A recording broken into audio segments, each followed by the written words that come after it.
అగ్రిగోల్డ్ ఆస్తులను అక్రమంగా కొనుగోలు చేశారని, అందుకే అరెస్టు చేశారని టీడీపీ రాష్ట్ర కార్యదర్శి బుద్దా వెంకన్న అన్నారు. జోగి రమేష్ కొడుకు ఏమన్నా స్వాతంత్ర సమరయోధుడా అని ఆయన ఎద్దేవా చేశారు. సిఐడి జప్తు చేసిన ఆస్తులు కొనకూడదని, అక్రమంగా కొన్నారు కాబట్టే అరెస్ట్ చేశారని చెప్పారు. అవినీతి చేస్తే చూస్తూ ఊరుకోవాలా అంటూ బుద్దా వెంకన్న ఫైర్ అయ్యారు. బలహీన వర్గాలకు చెందిన నాయకుడిపై కక్ష సాధింపు అని జోగి రమేష్ మాట్లాడుతున్నారని, అవినీతి చేస్తే ఊరుకోవాలా అని బుద్దా వెంకన్న ప్రశ్నించారు. తప్పు చేసి నీ కొడుకుతో తప్పు చేయించి నా కొడుకు నా మీద కక్ష సాధించారు, బలహీన వర్గాల మీద కక్ష సాధించారంటావేంటి? బలహీన వర్గాల పేరెత్తే అర్హత లేదు. బలహీన వర్గాలకు ఏమైనా చేసావా చెప్పు.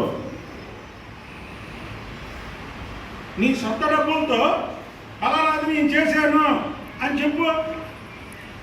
రేపల నియోజకవర్గంలో ఒక గౌడకు చెందినటువంటి కుర్రవాడిని అక్కడ కాల్ చేస్తే ఏం చేసావు నువ్వు? నీ నాయకుడు ప్రశ్నించావా?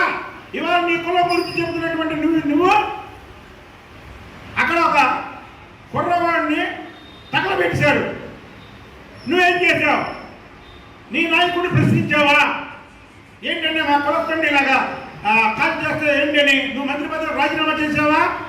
నా కులానికి అన్యాయం జరిగిందని ఇవాళ కులం పేరు పెట్టి బయటకు వస్తావా? బలహీన వర్గాలు కులం అని చెప్పండి.